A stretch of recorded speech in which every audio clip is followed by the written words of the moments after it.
So friends, आज माझा आवाज खूप बसला आहे तर तुम्हाला तसाच व्हिडिओ ऐकायला लागणार आहे. Sorry about it. तर आपण आता बघतोय from a kingdom to an empire.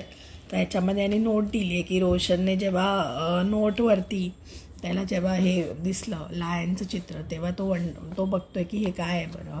तर आता आपण बघूया की आपल्या नोटांवरती जे लायन्स असतात ते काय आहेत. The lions that we see on our notes and coins have a long history. They were carved in stone and placed on the top of a massive stone pillar at Sarnath, about which you read in chapter 6. म्हणजे काय की आता आपण जे बघतो हा emblem आहे आणि हा एम्ब्लेम जो आहे तो स्टोन पिलरवरती सारनाथ येथे हा एम्ब्लेम आपल्याला बघू शकतो आपण, असं यांनी म्हटलं इकडे. Ashoka was one of the greatest rulers known to history, and his inscriptions were inscribed on pillars. माता अशोका हा कोण आहे? One of the greatest ruler, one of the greatest Raja, as well as on the rock surfaces. Before we find out what was written in these inscriptions, let us see why his kingdom was called an empire. म्हणजे आपण आधीचं बघितलं, आधीच्या लोकांना काय म्हणत होते? Kingdom म्हणत होते, किंग म्हणत होते. मग अशोकाला रूलर का म्हटलंय, अशोकाचं एम्पायर काय म्हटलंय ते आता सांगणार आहेत. The empire that Ashoka rule was founded. बोल. The empire that Ashoka ruled was founded by his grandfather Chandragupta Maurya more than 2300 years ago. Chandragupta was supported by a man named Chanakya. A wise man named Chanakya और कौटिल्य. चाणक्य जे आहे अतिशय हुशार समजला जायचा. म्हणजे त्यांनी चंद्रगुप्त मौर्याला राजा बनवलं. तर अर्थशास्त्राचे वेगवेगळे नियम, इकॉनॉमी कशी रन करायला पाहिजे ह्याचं त्याला खूप अगदी गाढ ज्ञान होतं. त्याच्यासाठी चाणक्य खूप फेमस आहे. परत पॉलिटिक्सचे नियम पण लोक अजूनही त्याचे स्टडी केली जाते. त्याचे बुक्स जे आहेत ते वेगवेगळ्या युनिव्हर्सिटीजमध्ये स्टडी केली जातात. Many of Chanakya's ideas were written down in a book called as a Arthashastra. So हे महत्त्वाचं बुक आहे. मग आहे dynasty. When members of the same family become rulers one after another, the family is often called as a dynasty. The Mauryas were a dynasty with three important rulers, Chandragupta, Bindusara and Bindusara's son Ashoka. म्हणजे यांचं लायनेज काय आहे? Dynasty म्हणजे काय? राजघराणं. आता म्हणजे एकाच राजघराण्यातलं वडील, मग त्याचा मुलगा असे सगळे राजा होत जाणार. मग आता हे ज्यांचं लायनेज आहे, पहिले चंद्रगुप्त होतं, मग बिंदुसारा आला आणि बिंदुसाराचा मुलगा आहे Ashoka. There were several cities in the empire marked with black dots on the map. These included the capital Patliputra, Chanakya and Ujjain. Takshashila and Ujjain. Takshashila was a gateway to the northwest, including Central Asia, while Ujjain laid on the route from north to south India. Merchants, officials and craft persons probably lived in the cities. आता हे उज्जैन कुठे आहे? मध्य प्रदेशच्या इथे आहे, भारतामध्ये. Okay, म्हणजे हे उज्जैन आहे. पाटलीपुत्र आहे उत्तर प्रदेशच्या साईडला, इथे आहे. हे पाटलीपुत्र आहे. ओके, आणि तक्षशिला जे आहे ते इथे आहे. म्हणजे हे सगळे जे काय आहेत हे गेटवे आहेत इंडियाला, आणि ते वापरले जायचे मर्चंट्स, ऑफिशियल आणि ट्रेडर्सकडून वापरले जायचे. In other areas there were villages of farmers and herders. In some areas such as central India there were forest where people gathered forest produce and hunted animals for food. People in different parts of the empire spoke different language. म्हणजे हे Maurya empire आहे. Showing principal cities and some of the places where inscriptions were found. म्हणजे किती मोठं पसरलेलं आहे. जे Maurya empire आहे ते खूप दूरवर पसरलेलं आहे. म्हणजे हे दिलं आहे त्याच्यामध्ये काय आहे? इन्स्क्रिप्शन फाउंड आहे. आणि जे ब्लॅक डॉट आहेत ते आहे इम्पॉर्टंट सिटीज. मग कुठे कुठे इन्स्क्रिप्शन फाउंड आहेत? इन्स्क्रिप्शन म्हणजे काय? दगडावरती लिहिलेला शिलालेख, दगडावरती किंवा सूप असतो, म्हणजे एक असा स्तंभ असतो, त्या स्तंभावरती लिहिलेला शिलालेख याला म्हणतात inscriptions. they probably ate different kinds of foods and wore different kinds of clothes as well. म्हणजे आता हे डिस्क्राईब करतात की अशोकाचं जे राज्य होतं ते कसं होतं. Mahu are empires different from kingdom. Emperors need more resources than kings because empires are large than kingdoms and need to be protected by big armies. So also they need a large number of officials who collect the taxes. म्हणजे काय, kingdom काय असणार, छोटं असणार. किंग्सला त्यांच्याकडे army पण छोटी असणार, टॅक्स पण कमी असणार आणि लोक पण कमी असणार. आणि एम्परर म्हणजे काय की खूप सारे किंगडम्स, म्हणजे खूप मोठं असणार किंगडम्स. ओके, आणि भरपूर मोठी आर्मी, टॅक्स पण जास्त लागणार. Ruling the empire. As the empire was so large, different parts were ruled differently. The area around Patliputra was under the direct control of the emperor. This meant that the officials were appointed to collect taxes from farmers, herders, craftspersons and traders who lived in the villages and towns in the area. Officials also punished those who disobeyed the ruler's orders. Many of these officials were given salaries. Many of these officials were given salaries. Messengers went to and fro, and spies kept a watch on the officials. And of course, the emperor supervised them all with the help of members of the royal family and senior ministers. म्हणजे कसं होतं, सगळ्या tax गोळा करण्यासाठी official होते. ऑफिशियल्सना मेसेंजर्स बघायचे, त्याच्यावरती गुप्तहेर होते जे त्यांच्यावरती लक्ष ठेवायचे. आणि या सगळ्यांवरती राजा लक्ष ठेवायचा कसा, राजाचे वेगवेगळे मंत्री होते, राजाची फॅमिली होती, असं हे स्ट्रक्चर होतं, authority structure. There were other areas और provinces. Each of this rule from a provincial capital such as Takshashila और Ujjain. Although there were some amount of control from Patliputra and royal princes were often sent as governor, local customs and rules were probably followed. Besides, there were vast areas between these centers. Here the Boreas tried to control roads and rivers which were important for transport, to collect whatever resources were available as tax and tribute. For example, the Arthashastra tells us that the northwest was important for blankets and the southwest for its gold. South India for its gold and precious stones. It is possible that these resources were collected as tributes. Mata, what is tribute? Unlike taxes which were collected on a regular basis, tribute was collected as and when it was possible for people who gave a variety of things more or less willingly. म्हणजे काय, आता त्यांच्याकडे जेव्हा काय काय लोक राजाला स्वतःच्या मनाने द्यायची, पण सगळेच मनाने देतील का, नाही, त्या पण मौल्यवान वस्तू, त्या म्हणजे जबरदस्ती पण ट्रिब्यूट कलेक्ट करू शकतात. पण ट्रिब्यूट नेहमी नाही कलेक्ट करायचे, कधीतरी ओकेजनली होतं. There was also the forested regions. People living in these areas were more or less independent, but may have been expected to provide elephants, timber, honey, and wax to the burial of officials. The emperor and the capital city. Megasthenes. खरं तर ही सगळी history, आता आपल्याला आपल्या इंडियाची history जास्त म्हणजे आत्ता काय होतं रिसेंटली ते कळायला पाहिजे. एवढं सगळं खरं तर काही गरज नाही आहे, माहिती नाही का, हे टेक्स्टबुकमध्ये इन्क्लूड केली आहे. Megasthenes was an ambassador who was sent to the court of Chandragupta by the Greek ruler of West Asia named Seleucus Nicator. म्हणजे ह्यात story, Megasthenes wrote an account about what he saw. Here is the part of his description. The occasion on which the emperor appears in publics are celebrated with grand royal procession म्हणजे काय, मिरवणूक.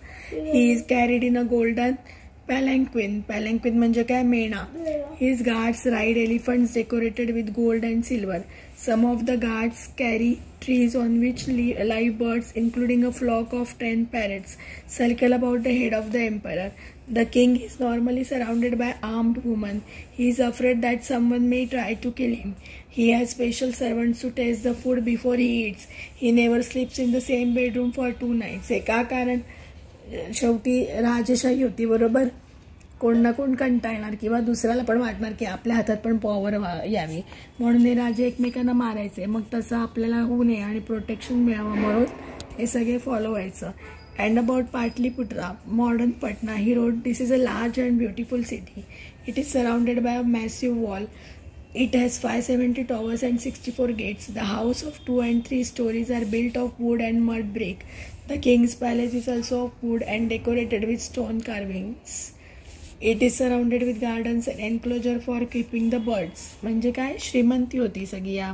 हे जे आहे अशोकाच्या ह्याच्यामध्ये, मौर्यामध्ये काय होतं, सगळ्यांकडे श्रीमंती होती. Ashoka was a unique ruler. The most famous Mauryan ruler was Ashoka.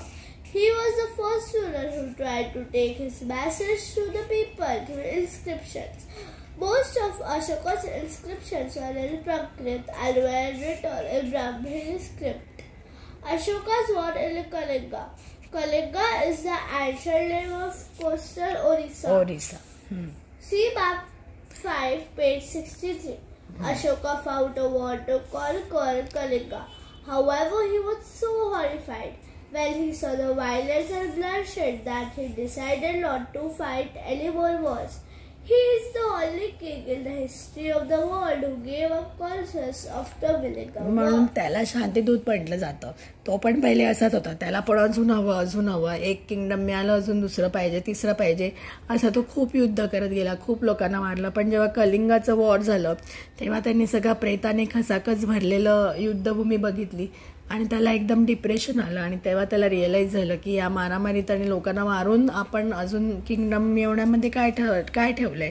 तेव्हापासून त्याने लढाई सोडून दिली. तो नंतर त्याने लढाई नाही केली. Ashoka's inscription describing the Kalinga war. This is why Ashoka declared in one of his inscriptions, 8 years after becoming king, I conquered Kalinga. After 1.5 lakh people were captured and more than 1 lakh of people were killed. This filled me with sorrow. Why? Whenever an independent land is conquered, lakhs of people die and many are taken to prison. Brahmins and monks also die. पहिलेच्या जमान्यामध्ये आपल्या हातातून ब्रह्महत्या होणं म्हणजे ब्राह्मणाला मारलं जाणं किंवा एखाद्या संन्यासाला मारणं हे खूप मोठं पाप मानलं जातं. आपल्या हिंदू ह्याच्यामध्ये किंवा सगळ्याच स्क्रिप्चर्समध्ये ब्राह्मण आणि संन्यासाला मारणं हे मोठं पाप समजलं जातं. People who are kind to their relatives and friends, to their slaves and servants die or lose their loved ones. This is why I am sad and have decided to observe Dhamma and to teach others about it as well. I believe that winning people over through Dhamma is much better than conquering. धम्मा म्हणजे काय, धम्मा आहे बुद्धाने दाखवलेला वेळ. म्हणजे काय, प्रेमाने जग जिंका. युद्ध करून त्यांना तुम्ही जिंकलत तरी तुम्ही त्यांचं मन नाही जिंकू शकत, त्यांच्या मनामध्ये तुमच्याबद्दल हेट राहील. पण जर धम्माने जिंकलं तर प्रेम राहील. ओके. इन्स्क्रायबिंग म्हणजे मी लिहितोय, म्हणजे कोरतोय. Message to the future. This message to the future, so that my son and grandson after we should not think about war. Instead, they should try to think about how to spread Dhamma. Dhamma is the Prakrit word for the Sanskrit term dharma. म्हणजे त्याने काय विचार केला की आता मी धर्माने याच्या पुढे लोकांना आपलंसं करेन instead of wars. What was Ashoka's Dhamma? Ashoka's Dhamma did not involve worshipping of a god or performance of a sacrifice. He felt that just as a father tries to teach his son, he has a duty to instruct his subjects. He was also inspired by the teaching of the Buddha, chapter 6. म्हणजे काय, आता अशोकाने काय केलं, धम्मा म्हणजे काय, त्याने पण धर्म फॉलो केला. पण धर्म एकच आहे का, धर्म वेगवेगळ्या प्रकारचे असतात. मग अशोकाचं आहे त्याने बुद्धापासून इन्स्पिरेशन घेऊन त्याचं एक वेगळं धर्म म्हणजे काय, शेवटी धर्म म्हणजे कुठला, म्हणजे हिंदू मुस्लिम हे असे धर्म नाही. धर्म म्हणजे काय की नियम, जगण्याचे नियम, याला धर्म म्हणतात. मग त्याच्याप्रमाणे काय होतं की जसं आई वडील आपल्या मुलांची काळजी घेतात तसं आपल्या प्रजेची काळजी घेणं, त्यांना योग्य मार्ग दाखवणं हा सुद्धा धर्मच आहे. There were a number of problems that troubled him. People in the empire followed different religions, and this sometimes led to conflict. Animals were sacrificed, slaves and servants were ill-treated. Besides, there were quarrels in families and amongst laborers. Ashoka felt it was his duty to solve these problems. So he appointed officials known as the Mahabhatta, who went from place to place teaching people about Dhamma. Besides, Ashoka got his messages inscribed on rocks and pillars, instructing his officials to read his message to those who could not read it themselves. म्हणजे काय आता काय काय problem होते त्याच्या ह्याच्यामध्ये की वेगवेगळ्या धर्माचे लोक होते, मग माझाच धर्म चांगला म्हणून ते भांडायचे, किंवा मग ते ॲनिमल्सना बऱ्याचशा धर्मांमध्ये काय असतं की ॲनिमल सॅक्रिफाईस करायला लागतो, म्हणजे काय बळी द्यायला लागतात प्राण्यांचा, किंवा जे दास आहेत त्यांना लोक बरोबर नाही ट्रीट करायचे, एकमेकांची भांडायचे, तर त्याला असं होतं त्याला शांती हवी होती, प्रेम हवं होतं, मग ते कसं करू शकतो त्याच्यासाठी तो वेगवेगळे उपाय करत होता. Ashoka also sent messengers to spread ideas about Dhamma to other lands such as Syria, Egypt, Greece, and his son Mahendra and daughter Sanghamitra to Sri Lanka. He built roads, dug wells, and built rest houses. Besides, he arranged for medical treatment for both human beings and animals. हे important आहे, हे विचारतील. हे sculpture आहे, हे आता आपल्या सध्या राष्ट्रपती भवनमध्ये ठेवलेलं आहे. ओके, किती फाईनली पॉलिश आहे, म्हणजे तेव्हाचं जे क्राफ्टिंग होतं ते खूप चांगलं होतं. बघ किती डेलिकेट क्राफ्टिंग केलेलं आहे. Ashoka's message to his subjects. People perform a variety of rituals when they fall ill, when their children get married, when their children are born, or when they go on a journey. These rituals are not useful. If ill-set people observe other practices, this would be more fruitful. What are these other practices? These are being gentle with slaves and servants, respecting one's elders, treating all creatures with compassion, giving gifts to Brahmins and Mons. It's both wrong to praise one's own religion or criticize another's. Each one should respect the other's religion. If one praises one's own religion while criticizing another's, one is actually doing great harm to one's own religion. Therefore, one should try to understand the main idea of another's religion and respect it. म्हणजे काय की त्याने वेगवेगळे आता हे केलं. मग काय सांगितलं की तुम्ही सगळ्यांची प्रेमाने वागा, आपल्या म्हणजे जे आपले गुलाम आहेत त्यांना पण चांगलं वागा, त्यांच्याशी मोठ्यांचा रिस्पेक्ट करा, सगळ्या प्राणीमात्रांना प्रेमाने वागवा, दया दाखवा त्यांच्यावरती, ब्राह्मणांना आणि संन्यासांना दक्षिणा द्या, कारण त्यांच्याकडे मीन्स ऑफ अर्निंग नव्हते, ते पूजापाठ करूनच अर्निंग जमवायचे म्हणून, आणि प्रत्येक धर्माला समान माना असं. आता हे यांनी हे ब्राह्मी साहेब आपण त्र वापरतो ना, त्र देवनागरीतला आणि हे सगळं स्क्रिप्ट आहेत.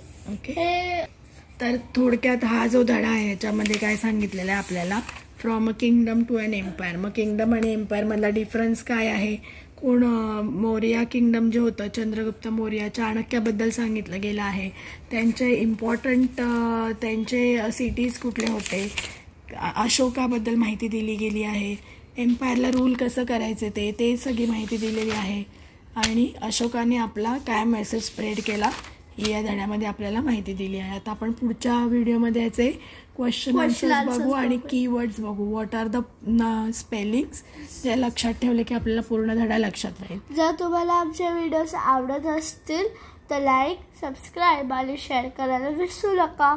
थँक्यू. बाय.